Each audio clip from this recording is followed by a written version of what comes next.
তাইনকে নিয়ে বাইরে বেড়াতে এসেছি। তাইন এখানে ফেক ফোন আলাপের একটা চেষ্টা করতেছে ফোন নিয়ে।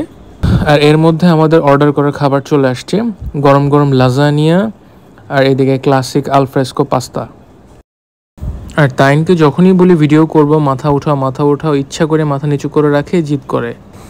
যেহেতু খাবার খেতে আসছি ফুডটা একটু রিভিউ করি। পাস্তাটা দেখতে যথেষ্ট ভাল লাগছে, লাজানিয়াও দেখতে বেশ ভাল লাগছে, বাট রিয়েলিটি হলো যে পাস্তার ভেতরে জুসি ছিল, পাস্তার মধ্যে ভালো চিজও দিছে, বাট আমার কাছে এই পাস্তাটা ওদের আলফ্রেস্কোর ক্লাসিক পাস্তার মতো খুব একটা বেশি জমে নাই। এটা আরও অনেক ভালো ছিল, প্রিমিয়াম কোয়ালিটির ছিল, বাট এখন আমার মনে হচ্ছে কোয়ালিটি অনেক ড্রপ করছে। পাস্তা পার্ট ডান, লাজানিয়ার দিকে একটু আসি। লেয়ার আর প্রেজেন্টেশনের দিক থেকে লাজানিয়া দেখতে যথেষ্ট সুন্দর ছিল, বাট খেতে ওই যে সেম পাস্তার মতোই খুব একটা ভালো ছিল না। খাওয়া দাওয়া শেষ করে টাইমকে নিয়ে আসছি মিনিসোতে ঘুরাইতে।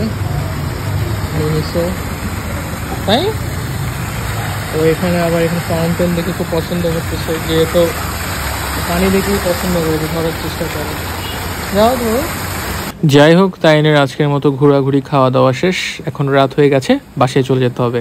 Good bye. কি তাই?